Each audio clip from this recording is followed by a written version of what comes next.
नमस्कार दोस्तों, एक बार फिर से आप सभी का स्वागत है।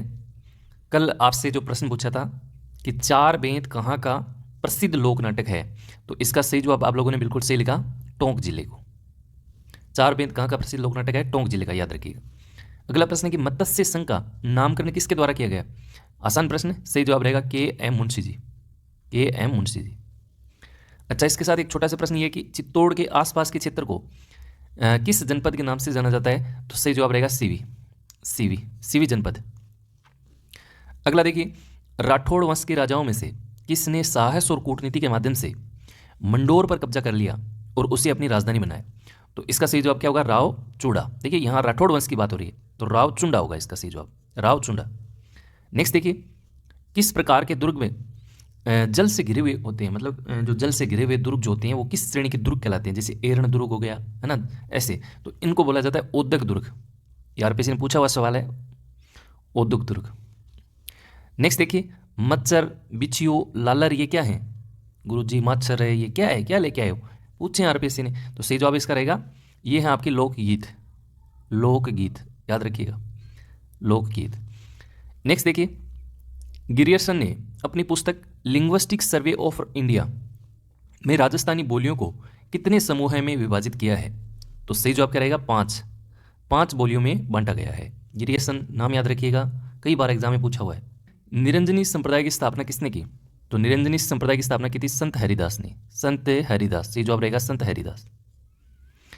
अगला है, रासो में किसका वर्णन मिलता है, जैसे पृथ्वीराज रासो है, तो यहाँ रासो का मतलब क्या है, किसका वर्णन मिलता है, तो यहाँ जो राजा होता है उसकी जो एक प्रकार से अपन कहते हैं कि इनकी वीरता जो है, इनका जो साहस है, उनका वर्णन मिलता है। तो वीरता, उनके युद्ध का वर्णन, तो इस तरह की चीज़ें जो हैं वो रासों के अंदर देखने को मिलती हैं। आरपीएससी ने पूछा है, ऑप्शन में विगत मिलता है, रासो मिलता है, तो थोड़ा ध्यान रखिएगा।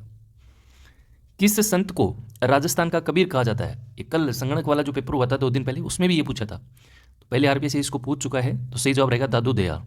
दादू दयाल, दादू दयाल। अल्लाह जिल्ला बाई की लोकप्रियता का कारण क्या है, तो लोकप्रियता इनको मिली थी मांड गायकी के रूप में, मांड गायकी, मांड गायकी। ठीक है, अब देखो कुछ और प्रश्न है, क्योंकि आज वाले जो 10 प्रश्न हैं बहुत इजी प्रश्न है, और मैं नहीं चाहता कि केवल इजी करवा दिए 10 क्वेश्चन बात खत्म।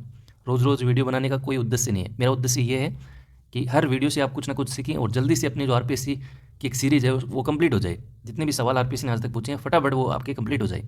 तो कुछ और सवाल मैं लेके आया हूँ, कारण ये था कि इजी प्रश्न थे आज वाले, तो इसी के साथ कुछ और आरपीएससी वाले प्रश्न कि तिमणिया आभूषण कहाँ पहना जाता है, तो ये पहना जाता है आपका गले के अंदर, ये पहना जाता है गले के अंदर। अच्छा, भरतपुर किसान आंदोलन का नेतृत्व किसने किया, ये तो इसका होगा भोजी लंबरदार। भोजी लंबरदार, फिर से रिपीट हो सकता है, ध्यान रखिएगा।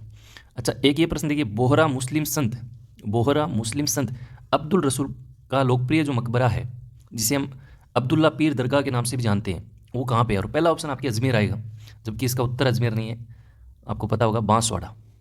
ये जो दरगाह है, ये जो मकबरा है, वो बांसवाड़ा जिले के अंदर है। अच्छा, बंदेज की जो साड़ियाँ हैं उसके लिए प्रसिद्ध जिला कौन सा है, बंदेज की साड़ियों के लिए प्रसिद्ध जिला, तो सही जवाब रहेगा आपका जोधपुर, जोधपुर। नेक्स्ट देखिए, धूलकोट का टीला किससे कहा जाता है, कौन सी सभ्यता है उसको हम धूलकोट के टीले के नाम से जानते हैं, तो वो है आहड़। आहड़, अक्षय कीर्ति व्यास, आहड़। ये आज के 10 प्रश्न थे। अब इन 10 में से कितने सही हुए वो आप कमेंट में जरूर लिखिएगा। अच्छा, कल मैंने आपसे पूछा था देवनारायण जी की जो फड़ है, कहा कि सबसे लंबी फड़ है, तो अभी हाल ही में उनके कौन सी जयंती बनाई गई है, ये भी आप कमेंट में रखिएगा, क्योंकि ये बड़ा अच्छा प्रश्न है संत देवनारायण जी को लेकर। कल जिन प्रश्नों की अपन चर्चा करेंगे उनमें सबसे पहला प्रश्न ये होगा कि गणगौर के अवसर पर होली की राख से बने केक की पिंडियों के साथ, यानी किसके अंकुरों के साथ उसकी पूजा की जाती है। जैसे गणगौर का जो त्यौहार होता है, तो होली की राख से जो अपन एक पिंडियाँ बनाते हैं, केक बनाते हैं, तो किसकी जो मतलब दाने होते हैं, अंकुर होते हैं, बीज होते हैं, उसके साथ हम पूजा करते हैं। तो ऑप्शन मैंने डाले हैं, जौ करते हैं या बाजरा। ये आरपीएससी ने पूछा हुआ सवाल है, और मुझे पता है इसका आप गलत करोगे, तो पूछना, इसको घर पे भी पूछना कि इसमें कौन से बीजों को साथ में काम में लिया जाता है पूजा में। तो आपको ये सवाल आता है कि नहीं आता। तो आज के इस वीडियो में इतना ही, फिर एक नई चर्चा के साथ आपसे रूबरू होंगे, तब तक के लिए नमस्कार, जय हिंद।